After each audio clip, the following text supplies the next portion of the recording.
The fluorescent lights of St. Michael's Hospital hummed their familiar song at 11:42 on a Tuesday night in February.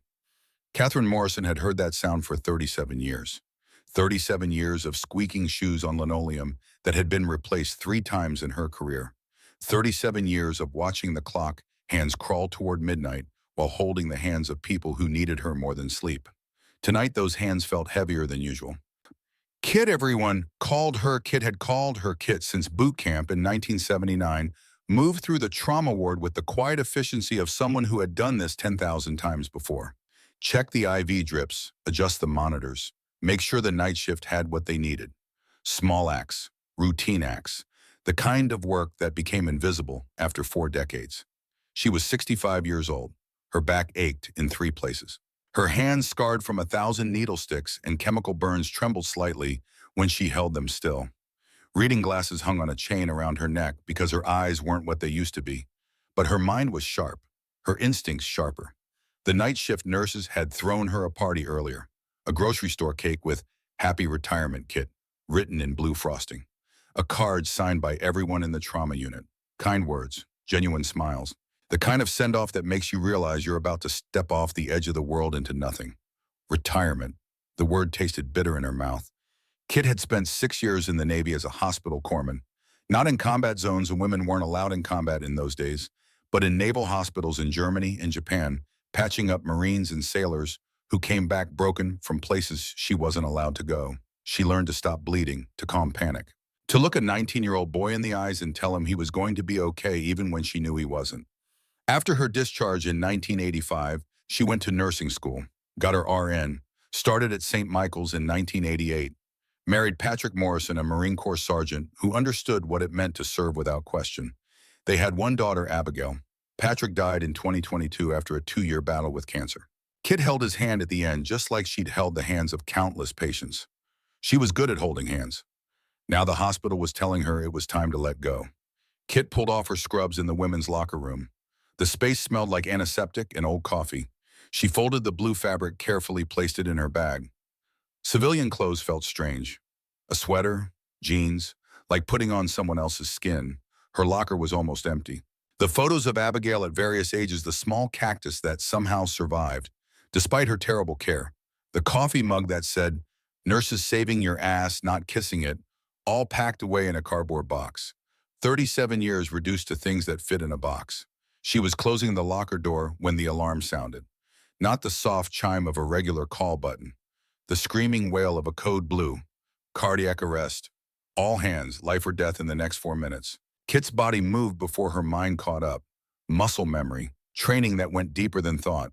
She was through the locker room door and running down the hallway before she remembered she wasn't on duty anymore. Before she remembered she was retired. The trauma bay was chaos. A young man, maybe 19, maybe 20, lay on the gurney. His shirt had been cut away. Multiple stab wounds across his chest and abdomen.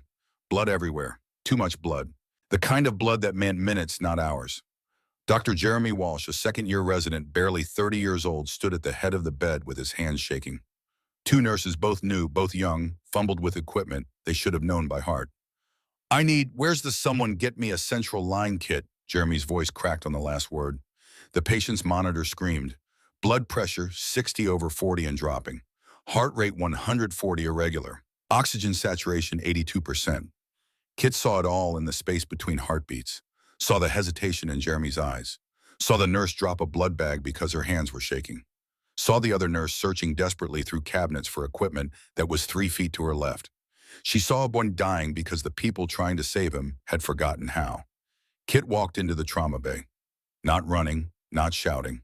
Just walking with the kind of calm that comes from doing the impossible. So many times it becomes routine. "Step back," she said. Her voice wasn't loud, didn't need to be.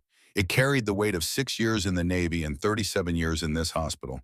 The weight of authority earned, not given. Jeremy looked at her. Confusion, relief, fear. "Kit, you're not—" "Step back, Dr. Walsh," firmer this time.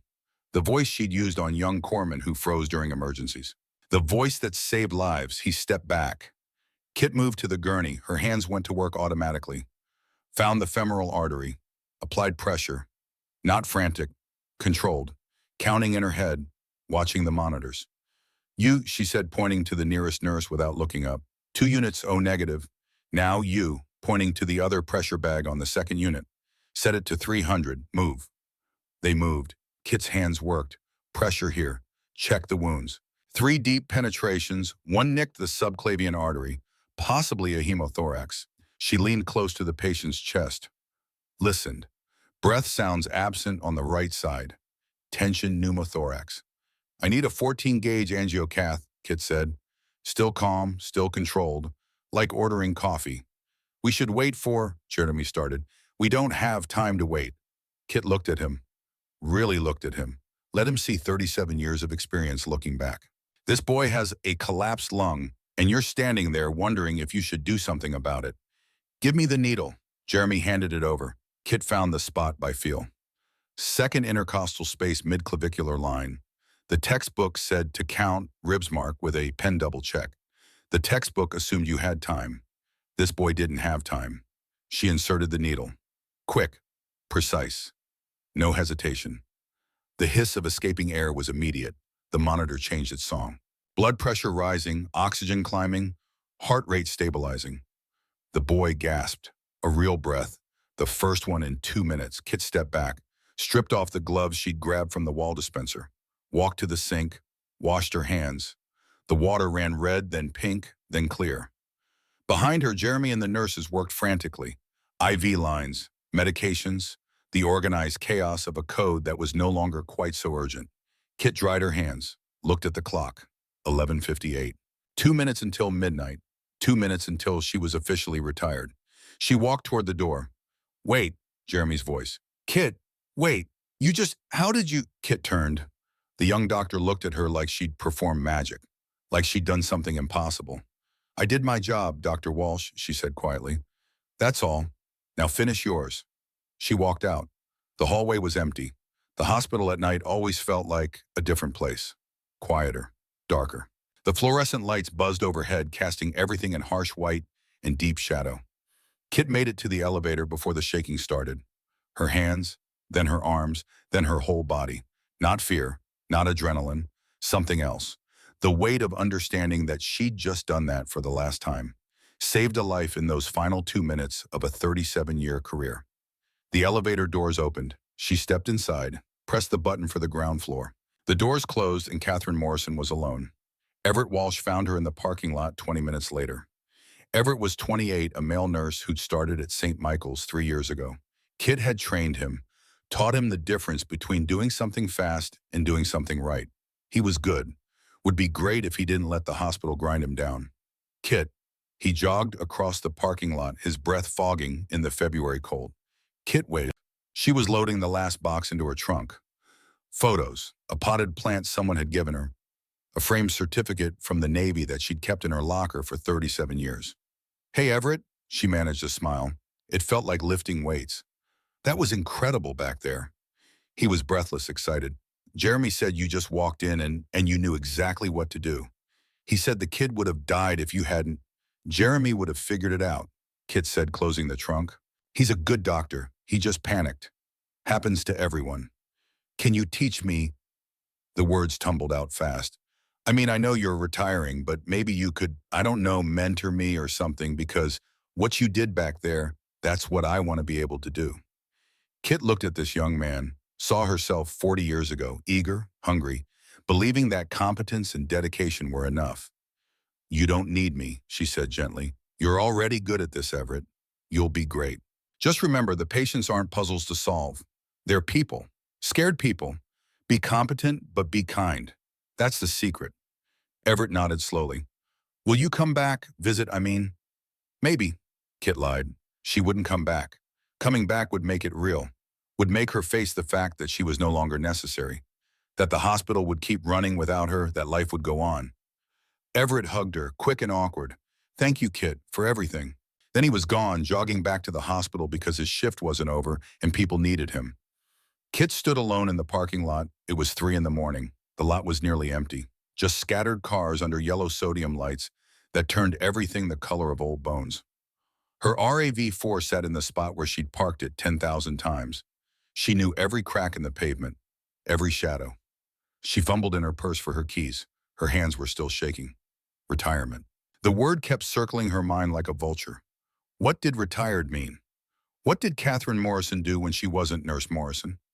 Who was she without the title?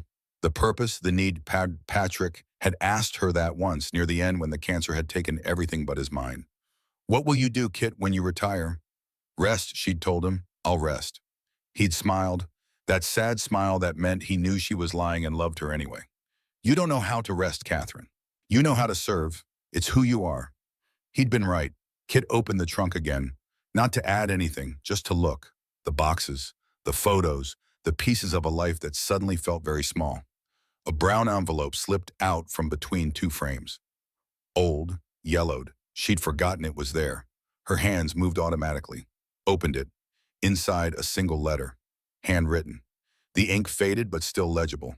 The return address made her stomach clench. Silas Hartwell. Sent in October 2013. She knew that name. God, she knew that name. Kit's legs gave out. She sat down hard on the bumper of her car, the letter trembling in her hands. Silas Hartwell, father of Corporal Nathaniel Hartwell, United States Marine Corps. Nate, the boy with the bright smile and the night terrors.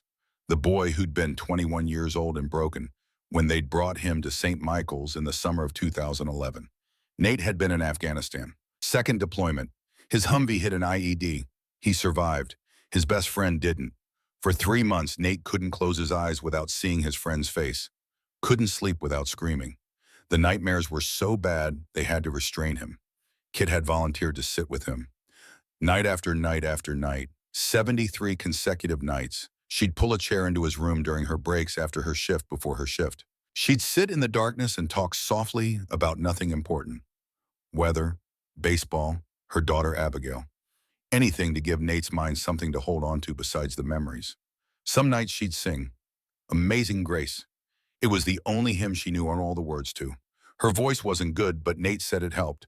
Said it reminded him of his mother who died when he was 12. After 6 months, Nate got better. Not healed, you don't heal from that, but better. Functional. He went home to his father in Worcester. Kit got a card at Christmas. A simple thank you.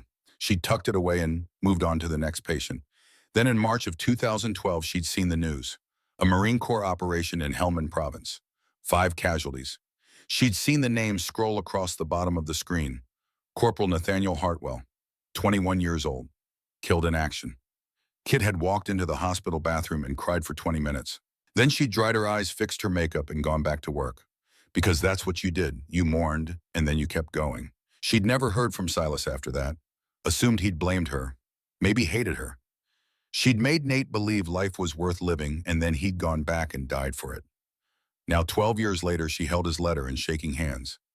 Kit opened it. The paper cracked along old fold lines. It was, Morrison, I am writing this letter because I need you to know what you did to my family. My son came home from Afghanistan broken. You helped put him back together. You gave him hope. You made him believe that life could be normal again. And then you let him go back. He re-enlisted.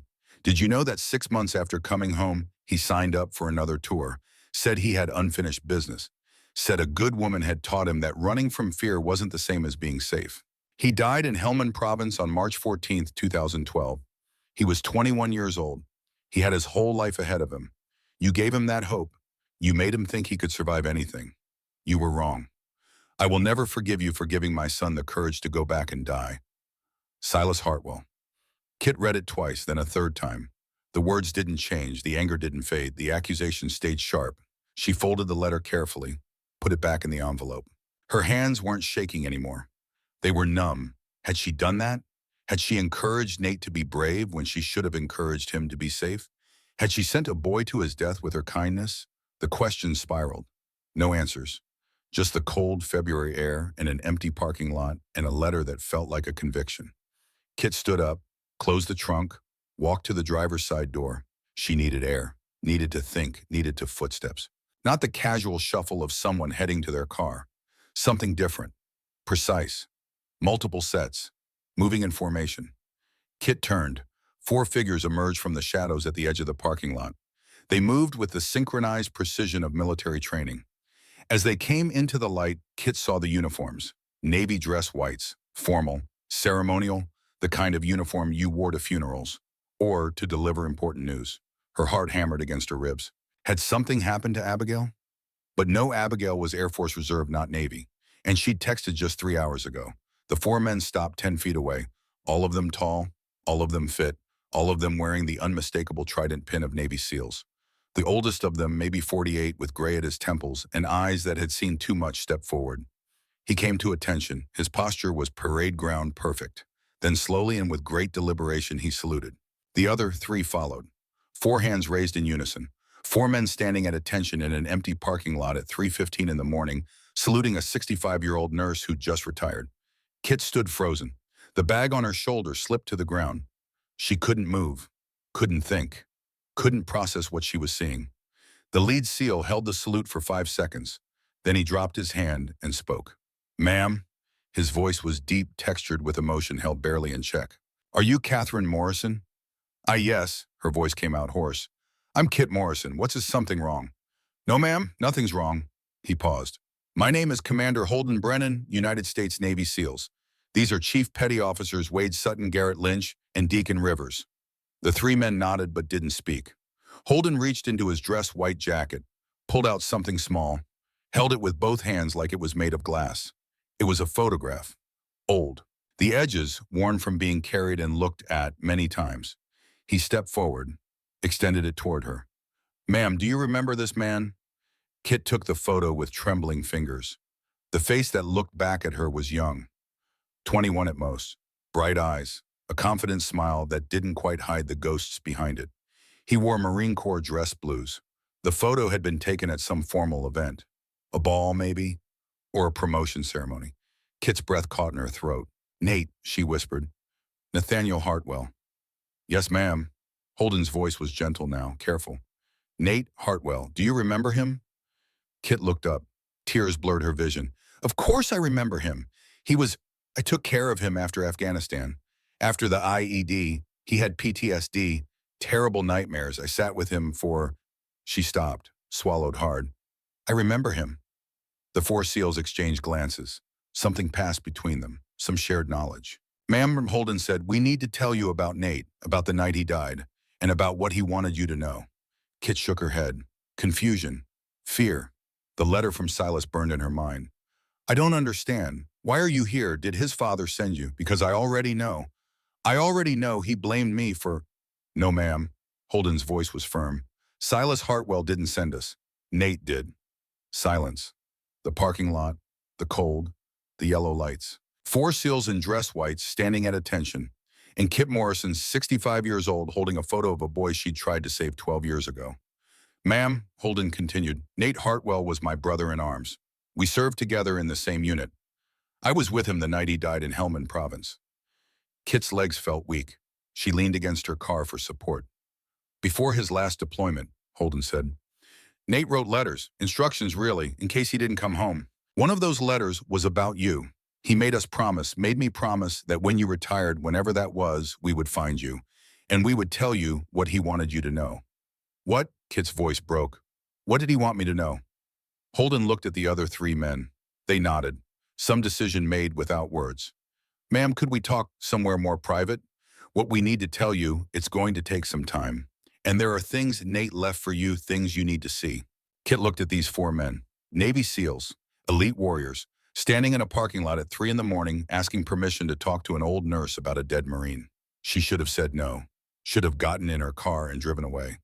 Should have protected herself from whatever this was. But she thought of Nate's smile in the photograph. The boy who'd been so broken and so brave. The boy she'd sung to in the darkness.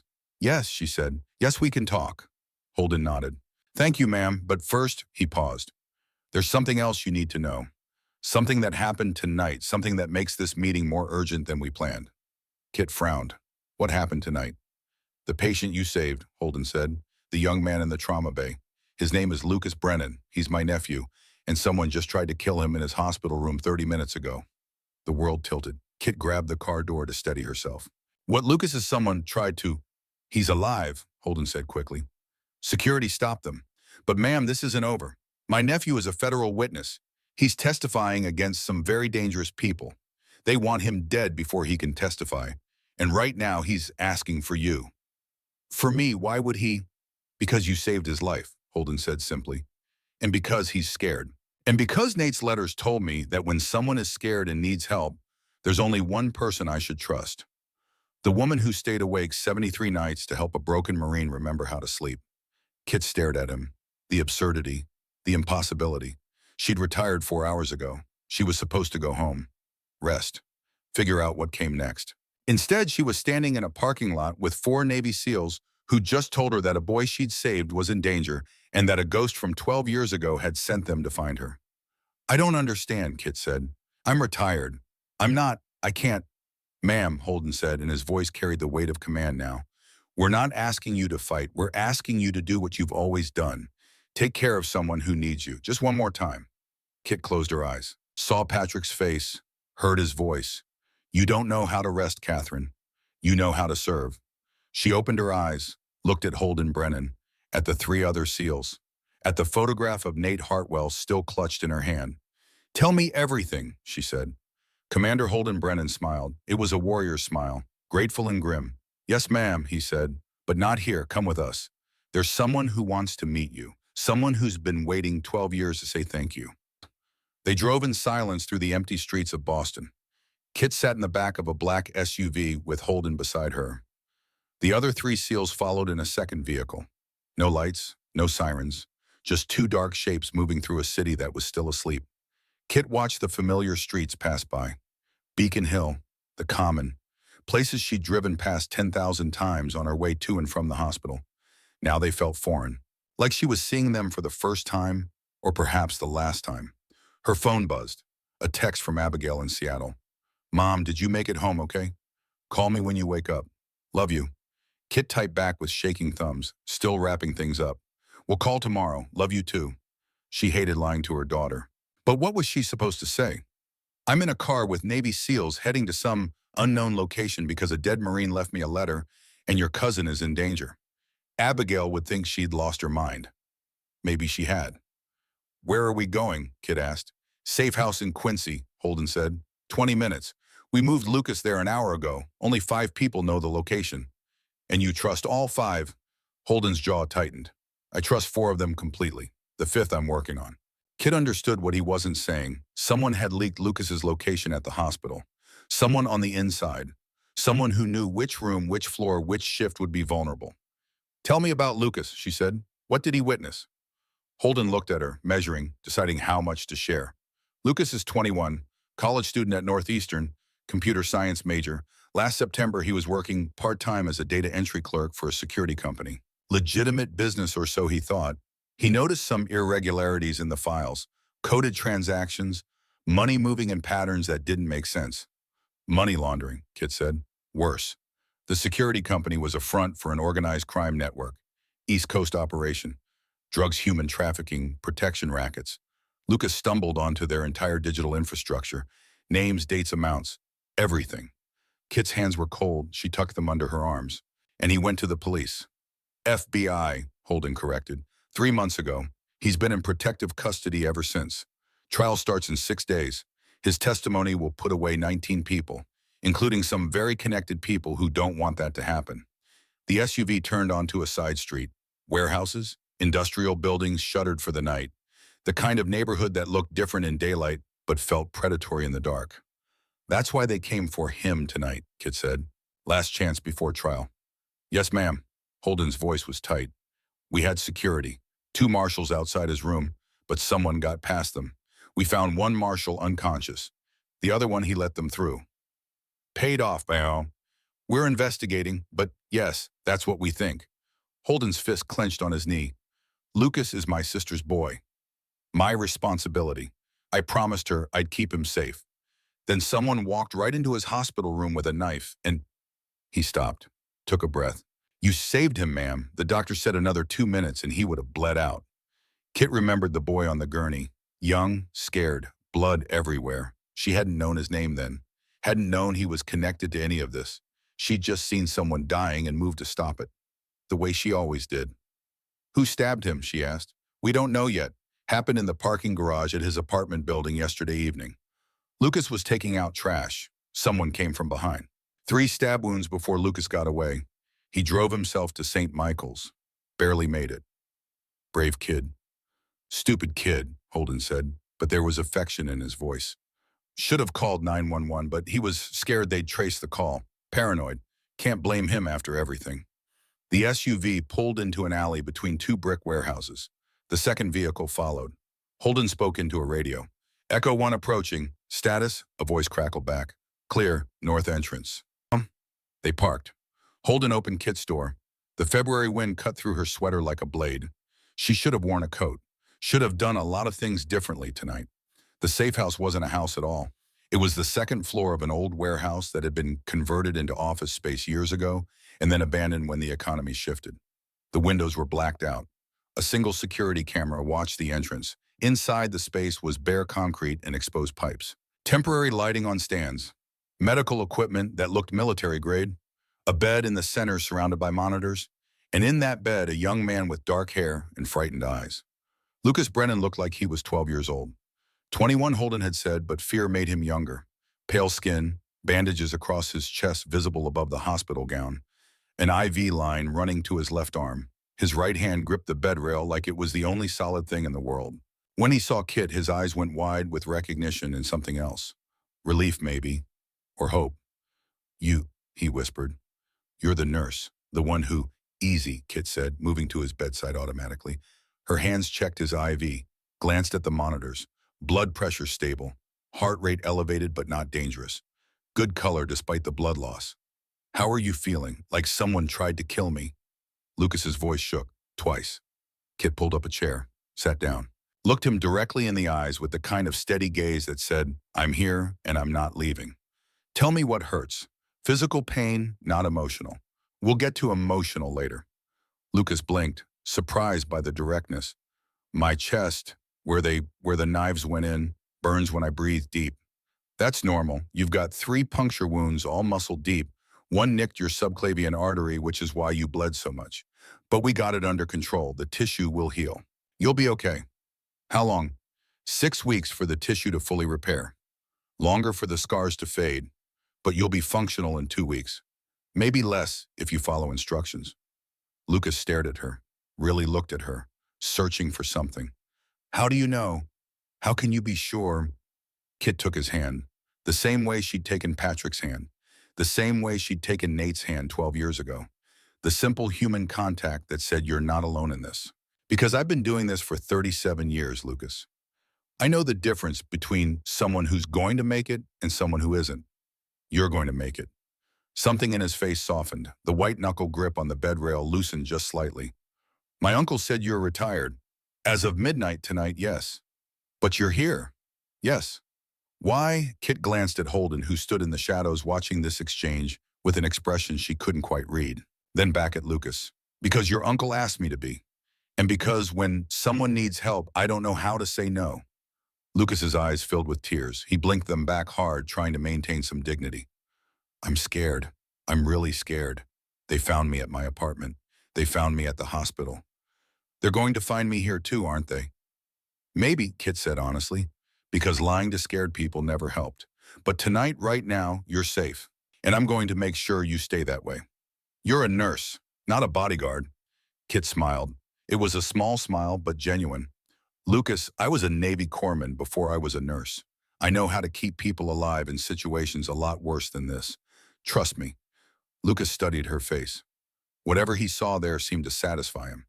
His breathing evened out. His shoulders dropped half an inch. Within minutes, exhaustion took over. His eyes closed. His hand went slack in Kit's grip. She held on for another minute, then gently laid his hand on the bed and stood up. Holden was waiting by the door. Thank you. He needs rest and antibiotics, strong ones. I assume you have those. Military-grade medical supplies, whatever you need, we have it. Kit nodded.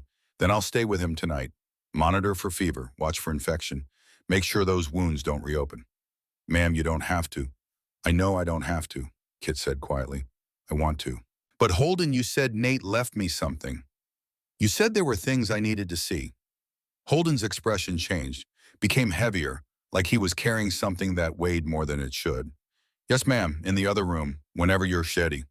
Kit glanced back at Lucas, sleeping now, breathing steady, the monitors showing numbers that meant life, not death.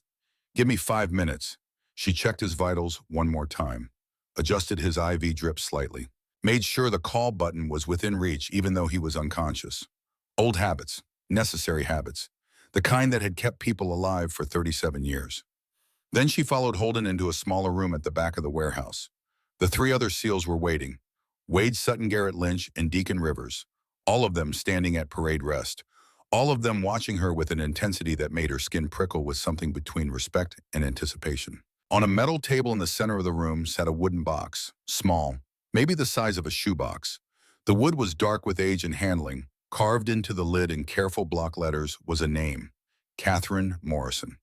Kit's breath caught in her throat.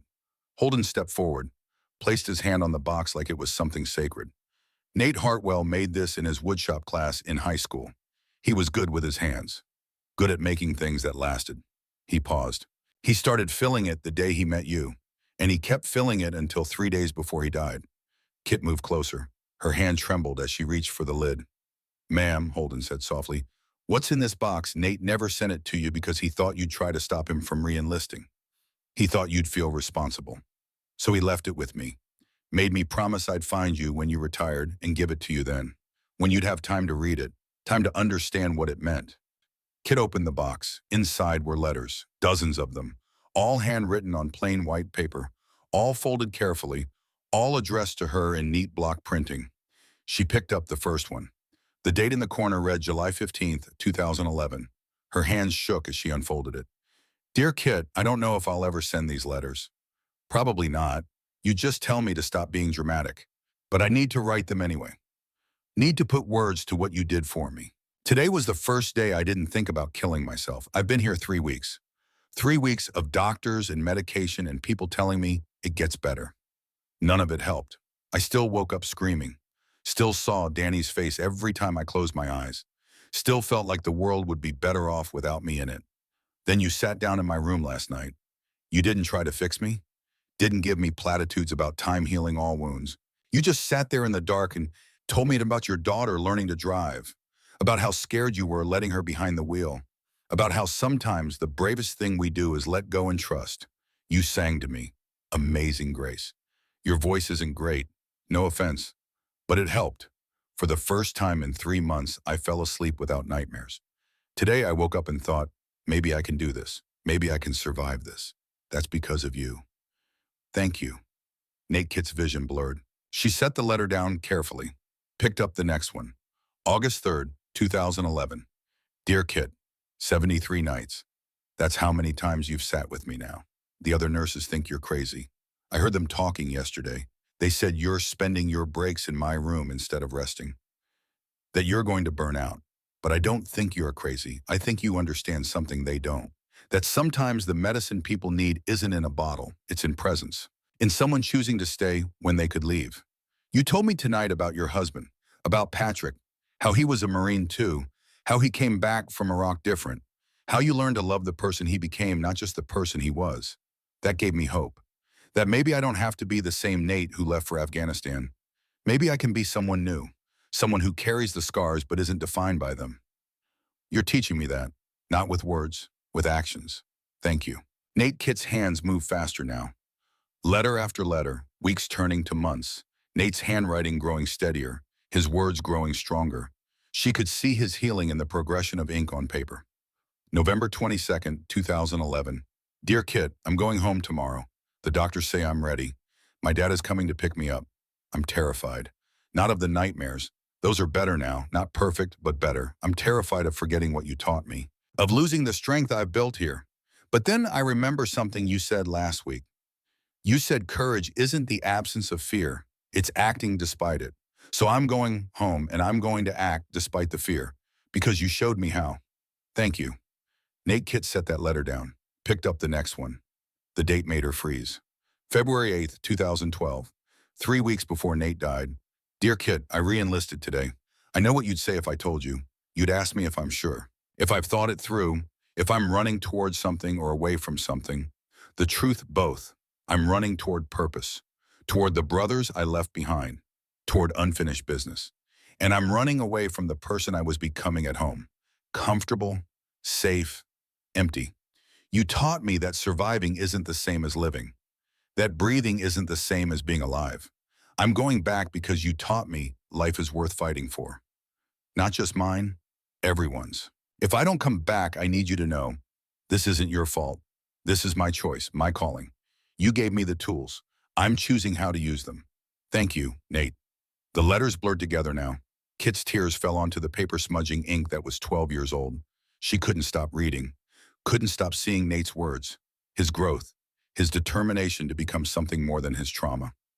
March 1st, 2012. Dear Kit, we deployed today, Afghanistan. Same place that broke me before. But I'm not broken anymore. I told my squad leader about you. Told him about the nurse who sat with me for 73 nights. Who sang me to sleep.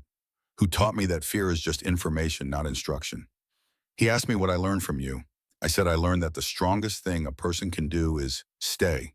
Not run, not fight, just stay. Be present. Witness someone else's pain and not turn away. That's what I'm going to do out here. Stay. Be present. Witness. If I die doing that, I die doing something that matters. Thank you.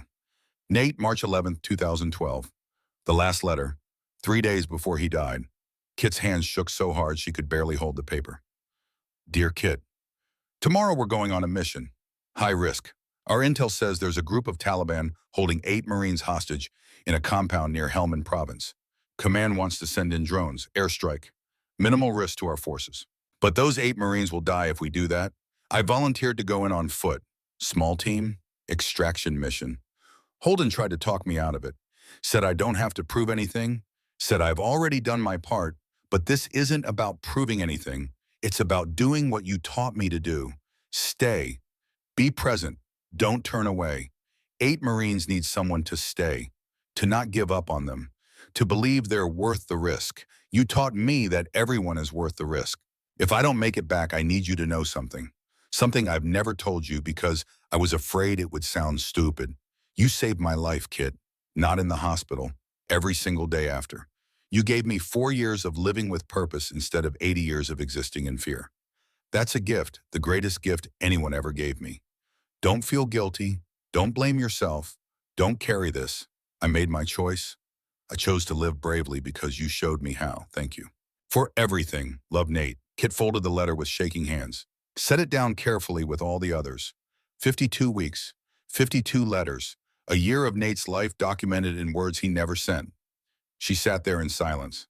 The 4 SEALs watched her, waiting, patient, understanding that grief has no timeline and healing has no schedule. Holden cleared his throat. Ma'am, there's one more thing.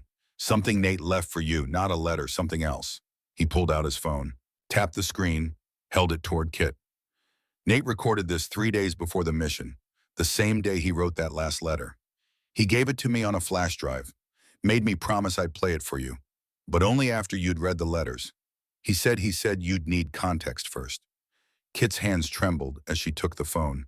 Holden pressed play. Static, then a voice. Young, uncertain, unmistakably Nate.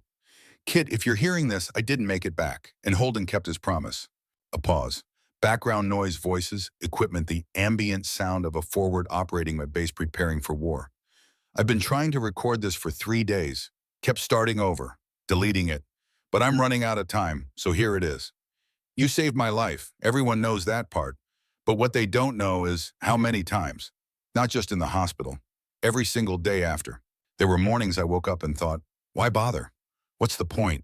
The nightmares, the guilt, the feeling that I'm broken beyond repair. Why keep fighting?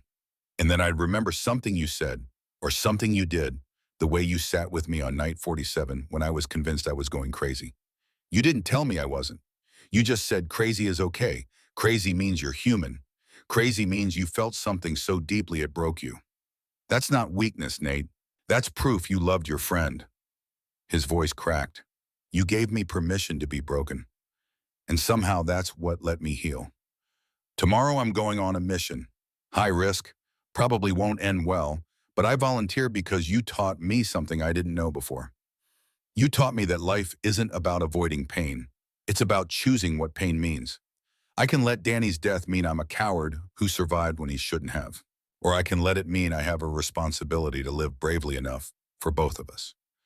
I'm choosing the second one because of you. A long pause. Kit could hear him breathing, Could almost see him sitting in some dusty tent holding a phone trying to find the right words for something too big for language. If I die tomorrow, I want you to know this isn't your fault. This is your gift. You didn't make me reckless. You made me purposeful. There's a difference. And Kit, one more thing. The thing I could never say to your face because it felt too big, too vulnerable. I love you, not like a patient loves a nurse, like a son loves a mother. You're the person who taught me what unconditional presence feels like, what it means to be seen, to be valued, to matter. Thank you for that. Thank you for all of it. And please, please don't let my father blame you. He will. I know he will. He'll need someone to be angry at, and you're the easiest target. But don't carry his anger. Don't let it become yours. You did everything right. Everything. Okay, I think that's all. Holden's waiting. We deploy in 6 hours. A rustling sound, then quieter Nate's voice singing Amazing Grace, how sweet the sound. He sang just the first verse. His voice was rough, untrained, but earnest. The same hymn Kit had sung to him 73 times in the darkness. Was blind, but now I see. The recording ended. Kit sat in absolute silence, the phone still in her hands, tears streaming down her face. Holden spoke softly. He sang that to himself every night before a mission. Said it reminded him he wasn't alone. Kit couldn't speak, couldn't move. The weight of Nate's voice alive, hopeful, grateful, pressed against her chest like something physical and immovable. Ma'am, Holden said, I need you to understand something. Nate knew. He knew the mission was likely one way, and he went anyway. Not because he was suicidal, not because he had a death wish, because he was finally truly alive. Kit looked up. Her face was soaked, but her eyes were clear. The mission, she managed. The 8 Marines. Tell me what happened. Holden's expression hardened into something between grief and pride. He saved them, Holden said quietly. All 8. Nate went in first, drew enemy fire, created a corridor for us to extract the hostages. We got them out, all 8 of them alive. And Nate, Holden's jaw tightened.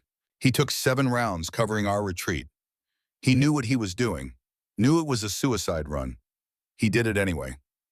Because I taught him to stay, Kit whispered. No, ma'am. Holden's voice was firm, hard. Because you taught him that some things are worth dying for. That saving lives matters more than saving yourself. That courage is choosing the hard right over the easy wrong. He stepped closer, looked Kit directly in the eyes. Those 8 Marines, one of them was me. Nate Hartwell died saving my life. And every day since I've tried to live in a way that honors that sacrifice. In a way that makes his death mean something. Kit's legs gave out. She sat down hard on a folding chair, put her face in her hands. The weight of 12 years crashed down at once. The guilt she'd carried. The question marks. The wondering if she'd done the right thing or sent a boy to his death with her kindness. And now this. 52 letters and a recording saying she had. Ma'am, Garrett Lynch spoke for the first time. His voice was rough, southern accent, thick with emotion. Can I tell you something? Kit looked up, nodded. I was one of those 8 Marines. I was 22 years old. Had a wife and a baby daughter back home in Georgia. The Taliban were going to execute us at dawn. We were in that compound for 6 days. No food, little water. We'd given up hope. He paused, swallowed hard. Then Nate Hartwell kicked down the door. He was bleeding from 2 gunshot wounds already. Should have been dead, but he just kept moving, kept fighting. Got us out. Garrett's eyes were wet now. Before he died, he said something to me. He said, tell Kit Morrison she was right. Some things are worth it. Kit pressed her hands to her mouth, trying to hold back the sob building in her chest like a wave. Wade Sutton stepped forward, the big SEAL with the Texas drawl. Ma'am, I was there too. And I need you to know Nate didn't die in a fear. He died doing exactly what he wanted to do, what you taught him to want to do. He died with purpose. Deacon Rivers, the youngest of the 4, spoke last. Ma'am, I wasn't there that day. I met Holden 2 years later. But when he told me about Nate, told me about you, I knew I had to be here tonight. Because people like you, people who stay when it's hard, who care when it's costly, you're the reason people like us can do what we do. You're the foundation we stand on. Kit couldn't hold it anymore. The sob broke free. Then another, 12 years of grief and guilt and questions pouring out in a warehouse in Quincy at 4 in the morning. Holden knelt beside her chair, put a hand on her shoulder. Not intrusive, just present. Ma'am, Silas Hartwell wrote you that letter because he was angry, because he needed someone to blame for something that had no blame. But he was wrong. You didn't take Nate from him. You gave Nate back to himself. And Nate chose to use that gift to save lives. Kit looked at him through tears. Does Silas know about the letters, about what Nate did? Holden's face went dark. No, ma'am. Silas disappeared in 2015, dropped off the grid completely. We tried to find him to give him Nate's personal effects, but he was gone. Some people said he moved west. Others said he died. We don't know. Kit wiped her eyes with the back of her hand, took a shaking breath. He blamed me. All these years he's been out there blaming me. He was a father who lost his son, Holden said gently. Grief makes people cruel sometimes. It doesn't make them right. Kit stood up on unsteady legs, walked back to the table, looked down at the 52 letters spread across the metal surface. 12 years of a dead Marine's thoughts. 12 years of proof that she'd done something right, something that mattered. Can I keep these? She asked. They're yours, ma'am. They were always meant to be yours. Kit gathered the letters carefully, put them back in the wooden box with her name carved on the lid, closed it, held it against her chest like something precious and irreplaceable. Because it was. Thank you, she whispered, for finding me, for keeping Nate's promise, for all of this. Ma'am, Holden said, we're not done yet. Kit looked at him, confused. Lucas, Holden said, we still need your help protecting him. The people who want him dead, they're not going to stop. They're going to keep coming, and we need someone Lucas trusts to keep him calm and stable while we figure out who leaked his location and how deep this goes. Kit thought of the boy in the other room, 21 years old, scared, alone, wounded, just like Nate had been. She thought of Patrick asking her what she'd do when she retired. She thought of Nate's letters. She thought of the 52 weeks he'd spent living bravely because she'd shown him it was possible. Yes, Kit said, I'll help, but I have one condition. Name it. We don't just protect him. We finish this. We find who's after him. We find who betrayed him. And we make sure they can't hurt anyone else, ever. Holden smiled. It was a warrior's smile, grateful and fierce and ready. Yes, ma'am, that's exactly what we're going to do. Kit set the wooden box down carefully on the table, rolled up her sleeves, looked at these 4 Navy SEALs who'd carried a dead Marine's promise for 12 years. Then let's get to work. The attack came at 2:17 in the morning. Kit was sitting beside Lucas's bed reading one of Nate's letters by the light of a small lamp. Lucas had woken twice in the past hour, once from pain, once from a nightmare where faceless men with knives chased him through endless corridors. Both times Kit had been there, a hand on his shoulder, a quiet voice saying, you're safe, you're okay, I'm here. The simplest medicine there was. She heard it before the alarms went off, a sound that didn't belong. Metal scraping concrete, too deliberate, too careful. The sound of professionals trying to be quiet. Kit's body went still, every sense sharpened. Training from 45 years ago flooding back like it had never left. She reached over and pressed the call button 3 times. The signal they'd agreed on, danger. Holden appeared in the doorway 5 seconds later, pistol drawn, eyes scanning the room with tactical precision. How many, he whispered. Don't know, Kit said quietly. East side, maybe 2 minutes out. He spoke into his radio, clicks and static, then Wade's voice barely audible. Motion sensors triggered, 4 contacts, armed, professional movement patterns. 4 armed men, coming for a wounded 21-year-old college student who'd made the mistake of being honest. Holden looked at Kit. We need to move him. Now. He can't walk, Kit said, already pulling the IV from Lucas's arm with practiced efficiency. Not far. Those wounds will tear open if we're not careful. Then we carry him. Lucas was awake now, eyes wide with terror, pupils dilated. They found me. Oh God, they found me again. Kit took his face in both hands, forced him to look at her instead of the shadows. Lucas, listen to me. We're going to move you. It's going to hurt. But you're going to be okay. Do you understand? I can't. You can and you will, because that's what we do when we're scared. We move anyway. Kit grabbed a blanket from the foot of the bed. Holden, we need something to carry him in. No time for a stretcher. Garrett appeared with another blanket, already moving with purpose. We carry him between us. Move fast. Stay low. The sound of breaking glass. East window. They were inside the building. Holden's voice was pure command, now the voice of a man who'd led warriors into battle. Deacon North exit. Clear the path. Wade rear guard. Garrett, you've got the patient with me. Kit, you stay with Lucas. If he starts bleeding, you stop it. We don't leave anyone behind. They moved like a well-oiled machine. Garrett and Wade lifted Lucas in the blanket, carrying him between them like a hammock. Kit ran alongside, one hand on Lucas's chest, feeling for the wounds through the bandages, ready to apply pressure if they tore open. Holden led the way, weapon up, at checking corners with the systematic precision of someone who'd cleared 1,000 rooms. The warehouse was a maze of old offices and storage rooms. Holden navigated it like he'd memorized every wall, every door, every possible ambush point in the 2 hours they'd been here. Because he had, behind them, footsteps, running now. No more stealth. They'd been spotted. A voice shouted in the darkness, "East corridor, they're moving east. Cut them off." Gunfire erupted.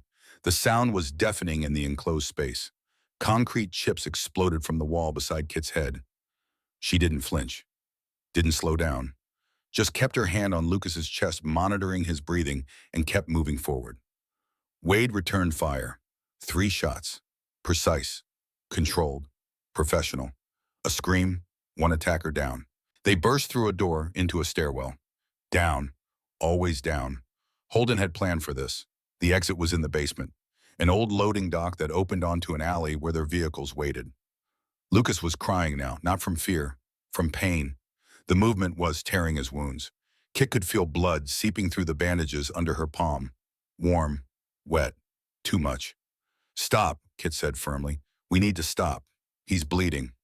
"No time," Holden said, not breaking stride. "Now, or he bleeds out in 3 minutes and this was all for nothing." Holden cursed under his breath, held up a fist. Everyone stopped instantly. They were in the stairwell between floors. Exposed, vulnerable. But Lucas came first. Always the mission came first. Kit ripped open Lucas's hospital gown. The subclavian wound had torn open. Blood pulsed with each heartbeat, dark and fast. She pressed her palm against it.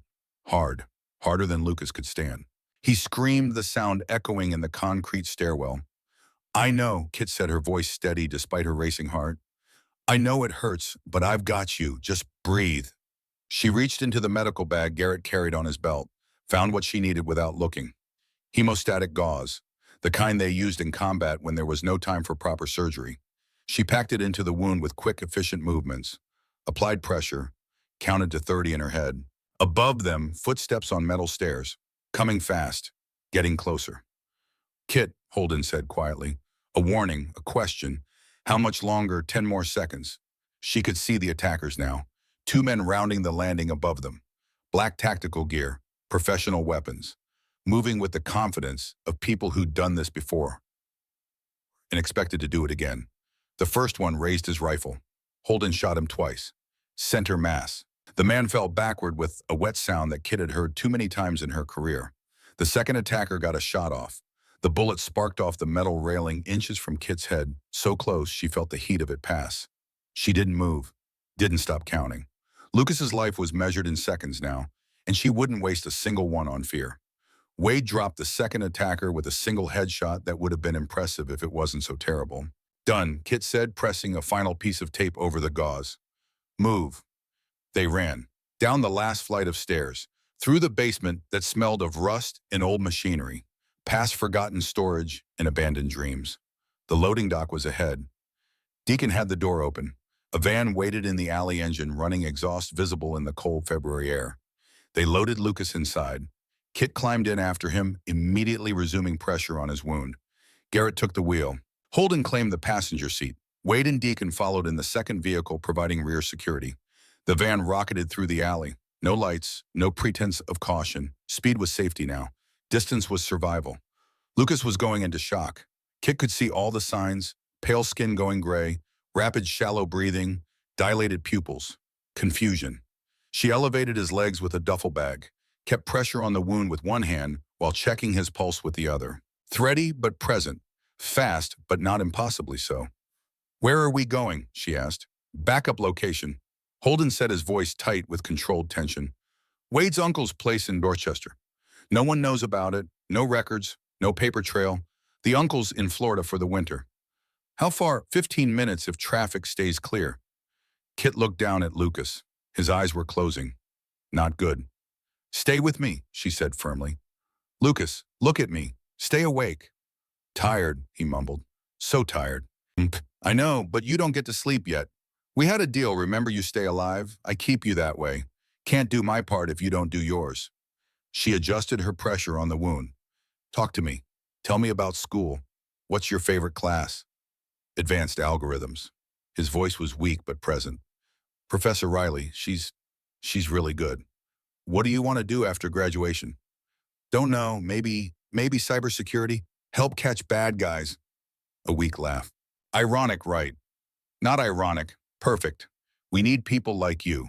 People who notice when things don't add up. People who have the guts to do something about it. Kit checked the wound again. Still bleeding, but slower now. The hemostatic gauze was working. You did the right thing, Lucas. Going to the FBI. A lot of people wouldn't have had that courage. Got me stabbed. Got me hunted. Got you targeted by cowards. There's a difference. They're afraid of the truth. You're not. That makes you stronger than all of them combined. Lucas's eyes focused on her face, really seeing her for the first time since they'd started running. You really believe that? I know that? I've seen enough cowards and enough brave people to know the difference. The van turned sharply. Kit braced Lucas so he wouldn't slide. They were on residential streets now. Trees and houses instead of warehouses and industrial decay. Almost there. Almost there, Holden said, echoing her thoughts. 2 more minutes. Kit's phone buzzed in her pocket. She ignored it. Then it buzzed again and again. Someone calling repeatedly. Insistent. She checked the screen with her free hand. Unknown number. Don't answer that, Holden said sharply. But Kit's instincts screamed otherwise. 45 years of listening to those instincts had kept people alive. She answered. Put it on speaker. Catherine Morrison. The voice was male, older, rough from years of cigarettes or whiskey or both. Textured with something that might have been pain once but had hardened into anger. You don't know me, but I know you. Kit's blood went cold. Every nerve ending fired a warning. Who is this? Someone who's been looking for you for a long time. Someone who wants to talk about my son. About what you did to him. The world tilted. Kit's hand tightened on Lucas's wound, but her voice stayed steady. Silas. Holden's head snapped around, stared at her with an expression between shock and understanding. That's right, Silas Hartwell said. Silas Hartwell, father of Nathaniel Hartwell, the boy you killed with your kindness. Kit's hand shook, but she forced it still. I didn't kill him, Silas. You made him brave, made him think he was a hero, made him believe life was worth living, worth fighting for. Then you sent him back to war to die for those beliefs. Silas's voice was pure venom, decades of grief compressed into weapon-grade bitterness. 12 years I've lived with that. 12 years of knowing my son died because some nurse played God and decided he was strong enough to go back. Mr. Hartwell, I never told Nate to, You're protecting someone tonight, Silas interrupted. A witness, Lucas Brennan. My employer wants him dead before he testifies, and I've volunteered for the job. Not because of the money, because of you. Kit's throat closed. You're working for them. The people who tried to kill Lucas. I'm working for people who pay well and don't ask questions about my past. Been doing it for 8 years now. Security contracting, wet work, whatever needs doing. Silas laughed, and it was the most bitter, broken sound Kit had ever heard. Turns out I'm good at it, killing people, making problems disappear. Maybe it runs in the family. Maybe Nate learned it from me before you got your hooks in him. Holden reached for the phone. Kit pulled it away, her eyes locked on the speaker as if she could see through it to the broken man on the other end. Silas, she said, and her voice carried all the authority of 37 years keeping people alive. Nate left me letters, 52 of them. Did you know that silence on the other end, heavy, waiting? He wrote me every week for a year after he left the hospital. Told me about his life, his thoughts, his choices. The last letter was 3 days before he died. Do you want to know what he said? I don't, Silas's voice cracked. He said I gave him 4 years of living with purpose instead of 80 years of existing in fear. He thanked me for teaching him that some things are worth dying for, that saving lives matters more than saving yourself, that courage means choosing the hard right over the easy wrong. Auntie Kit's voice broke now, but she pushed through because this mattered more than pride, more than composure. Your son died a hero, Silas. He saved 8 Marines, 8 men who went home to their families because Nate chose to be brave. He didn't die because I made him go back. He died because he chose to, because he understood something you've forgotten in your grief and your anger. What's that? Silas's voice was quieter now, uncertain, the venom draining out. That life isn't measured in years. It's measured in meaning. Nate lived 21 years that mattered more than most people's entire lifetimes. How many years have you lived that didn't matter? How many years have you wasted being angry at the wrong person? The line went dead. The van pulled into a driveway. Small house, suburban neighborhood, lights off. Normal on the outside, sanctuary on the inside.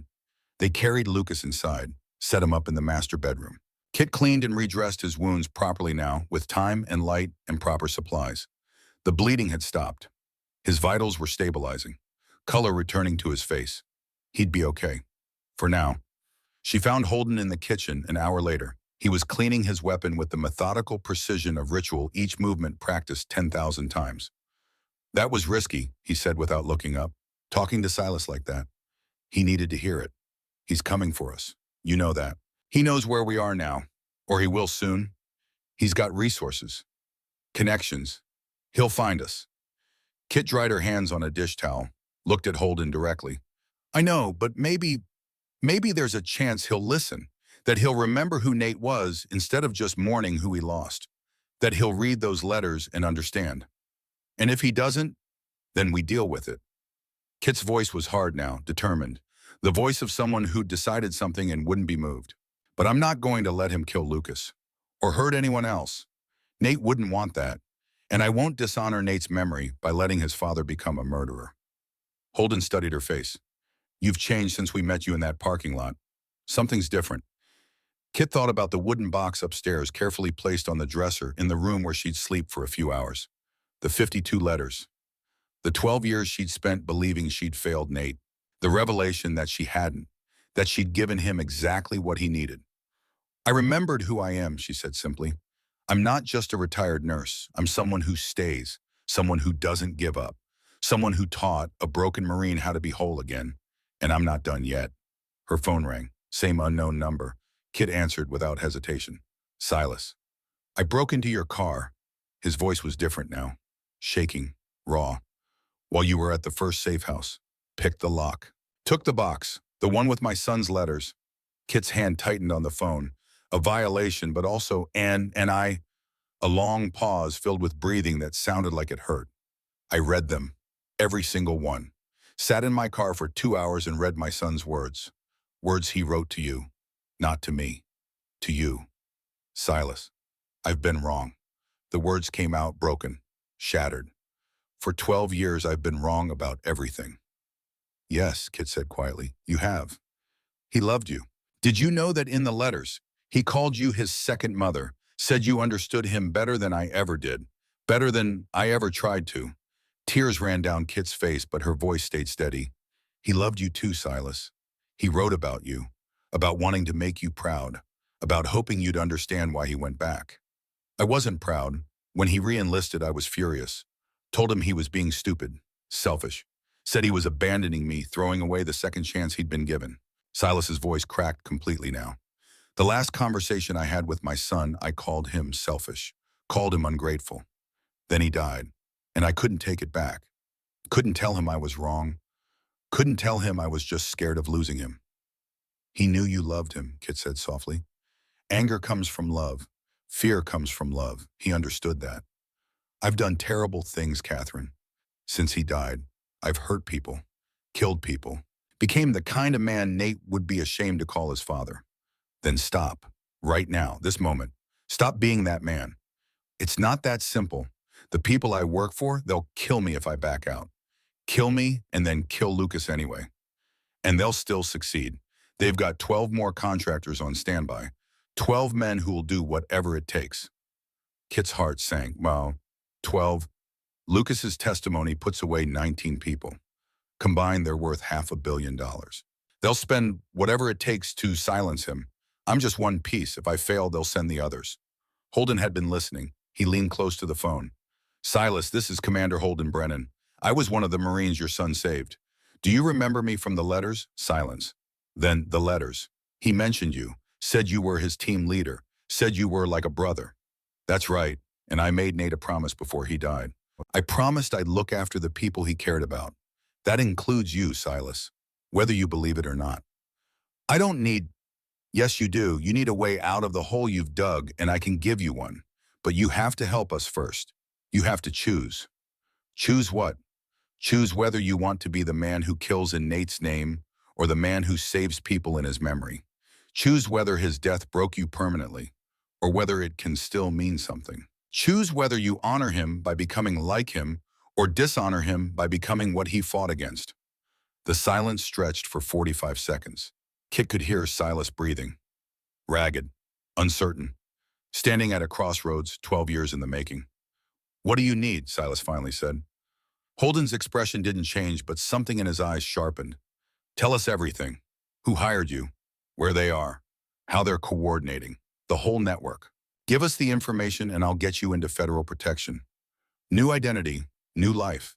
A chance to become the man Nate believed you were before grief broke you. More silence. Kit could almost see Silas weighing his options. Prison or death or redemption. All three terrifying in different ways. Okay, Silas said. Okay, I'll help. But Catherine, yes. I'm sorry for the letter I sent you, for blaming you, for wasting 12 years being angry at the wrong person, for everything I've done since Nate died. Kit closed her eyes, felt the weight of 12 years lifting.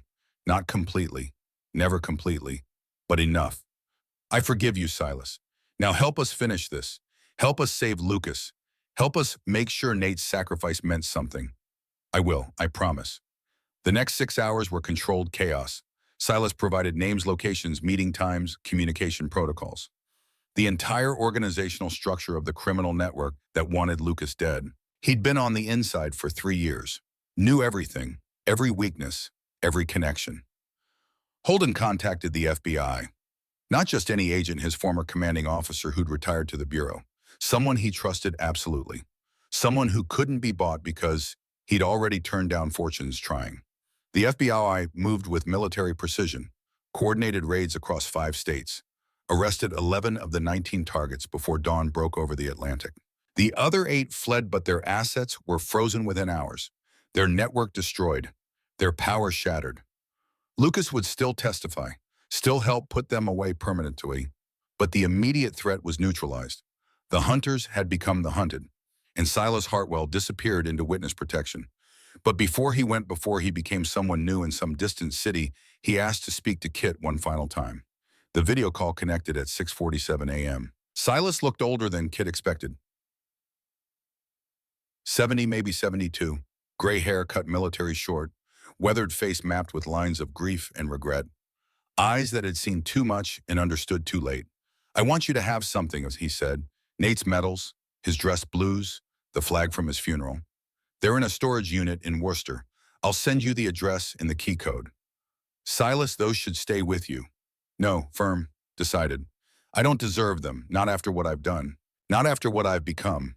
But you do. You earn them by giving Nate a reason to earn them. He paused, gathering courage. Will you take them? Will you keep them safe? Kit thought of the wooden box, the 52 letters, the pieces of Nate's life that she'd been given to hold, to honor, to remember. Yes, she said, I'll take them, and I'll keep them safe, I promise.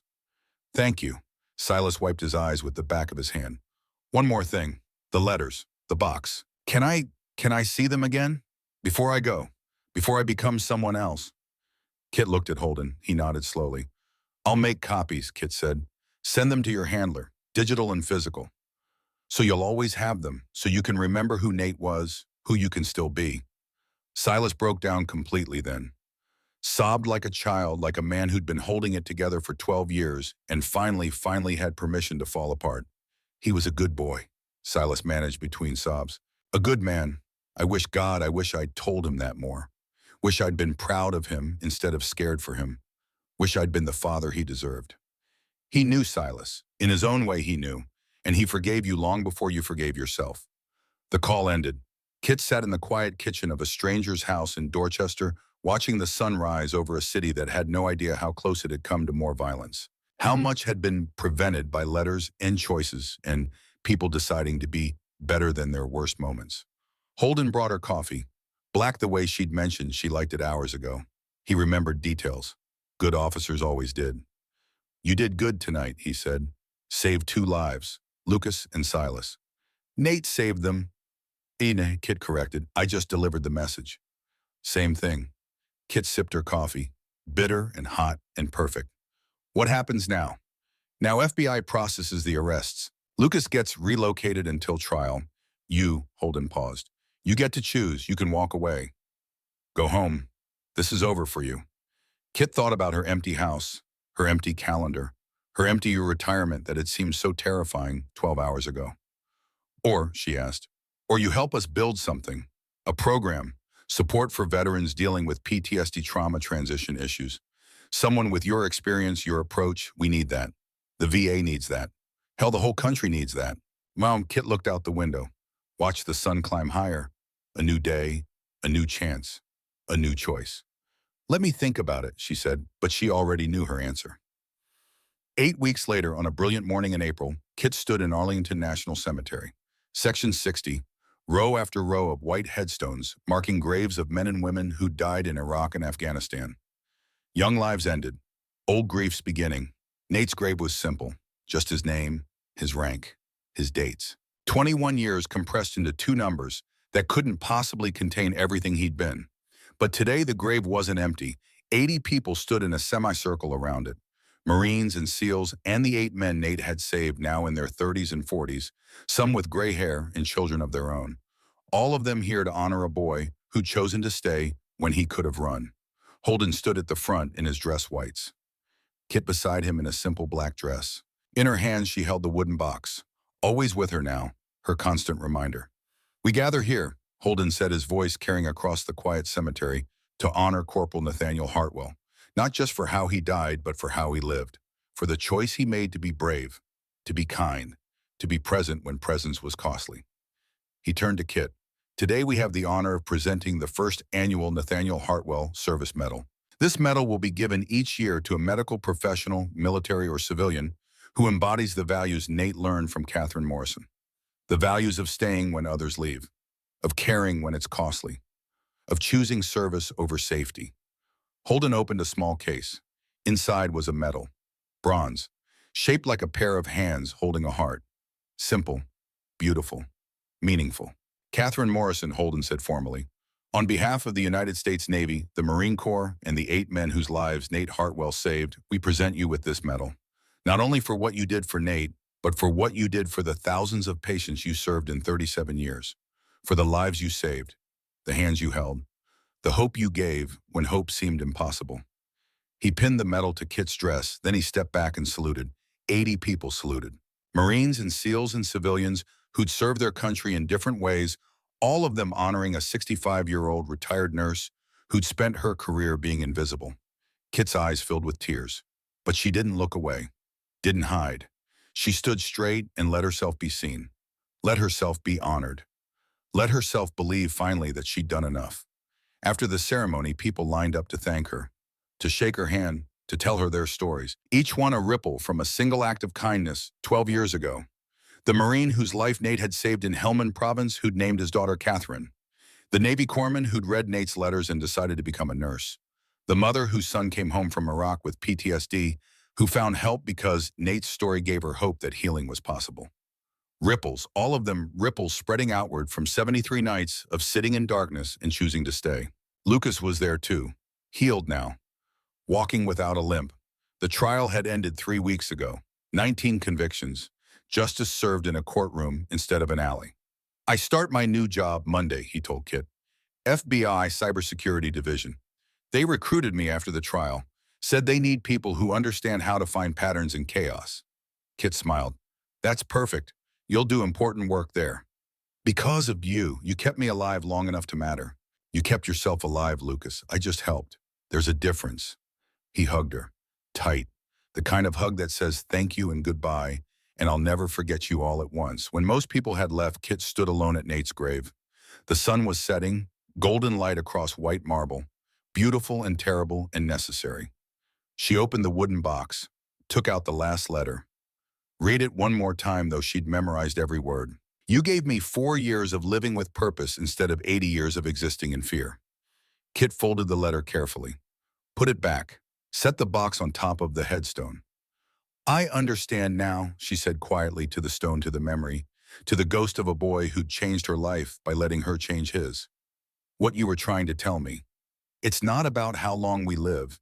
It's about what we do with the time we have. You lived 21 years that mattered more than most people's 80. Thank you for teaching me that. The wind rustled through the trees. Somewhere a bird sang. The world continued turning. Kit reached into her purse, pulled out a photograph that had arrived last week, from Silas through his federal handler. The photo showed a young Nate, maybe 8 years old, standing beside his father at a baseball game. Both of them smiling, both of them whole, before war, before loss, before everything that came after. On the back, Silas had written in shaky handwriting, "Thank you for giving me my son back." Not in body, but in understanding. I know who he was now, and I'm trying to become worthy of his memory. Kit propped the photo against the headstone. Father and son together again, at least in image and memory, and the hope that understanding could bridge even the deepest grief. She stood, brushed grass from her dress, looked one last time at the grave of the boy who'd taught her that service never ends, it just changes form. "I have to go now," she said to Nate, "but I'll come back, every year, I promise, and I'll keep doing the work, keep staying when others leave, keep being present, the way you taught me." She walked toward the parking lot where Holden waited. Beside him stood Wade, Garrett, and Deacon. The three SEALs had come to say their own goodbyes before deploying again. Wade spoke first. "Ma'am, before we go, we wanted to thank you for everything. Nate told us about you for years. Now we understand why." Garrett nodded. "You kept your head during the firefight, stayed focused on the mission. That's operator-level composure. Nate was right about you." Deacon, the youngest, stepped forward. "Ma'am, I wasn't at Helmand Province, but Holden told me what happened, and I need to say people like you are the reason people like us can keep going. You're the foundation, the bedrock. Thank you." Kit looked at these three warriors, men who'd carried Nate's memory across battlefields she'd never see, men who'd honored a promise to a dead brother for 12 years. "Thank you," she said simply, "for keeping his promise, for finding me, for letting me know that what I did mattered." Wade came to attention. The other two followed. All three saluted one final time. Kit returned it. Not perfect, she'd been Navy corpsman, not an officer, but sincere and full of respect. "Until we meet again, ma'am," Wade said. "Until then," Kit replied, "stay safe out there." They left, warriors returning to whatever war waited next. Kit turned to Holden. "They're good men. The best. Nate chose his brothers well." They walked to the parking lot in comfortable silence. At her car, Kit paused. "I've made my decision," she said, "about your offer, the program." Holden waited. "Yes, I'll do it. I'll help you build it. But on one condition. Name it. We don't just help veterans. We train the next generation of caregivers, nurses, corpsmen, paramedics. We teach them what I learned from Nate. That presence is medicine. That staying is strength. That sometimes the bravest thing you can do is sit in darkness with someone and refuse to leave." Holden smiled, a real smile, warm and grateful. "Nate would approve." "I hope so." Kit drove home through the Boston streets, past the hospital where she'd worked for 37 years, past the neighborhoods where she'd lived and loved and lost, past the life she'd known into the life she was building. At home, she placed the wooden box on her mantel beside Patrick's photo, beside the folded flag from Nate's funeral that had arrived from the storage unit in Worcester, beside the medal she'd received that morning. Her phone rang, Abigail calling from Seattle. "Mom, I've been thinking, maybe I should move back to Boston, help with your program. What do you think?" Kit smiled, first real smile in days. "I think that would be perfect. When can you start?" 2 weeks. I already gave notice at work." Surprise. They talked for an hour about the program, about Nate, about how loss can become legacy if you're brave enough to let it. After hanging up, Kit sat in her living room, quiet, peaceful, full. Tomorrow she'd meet with the VA, start planning the program, the Catherine Morrison Veterans Crisis Support Initiative. 40 volunteers already signed up, funding secured, hope building. But tonight she just sat, surrounded by memories and medals and the evidence that her life had meant something. She opened the wooden box one last time, read one letter, not the last one, the first one. "Today was the first day I didn't think about killing myself. That's because of you." Kit closed the box, set it carefully back on the mantel. "You're welcome, Nate," she whispered to the empty room.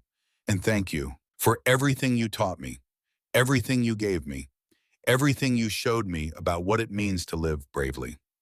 Outside, the sun finished setting. Stars appeared. The world kept turning. Catherine Morrison.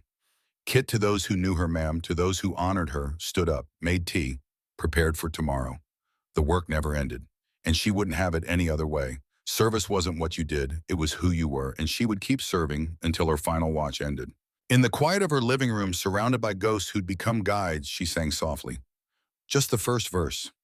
Amazing grace, how sweet the sound that saved a wretch like me. I once was lost, but now am found, was blind, but now I see. Her voice wasn't good, never had been, but it was enough. It was always enough.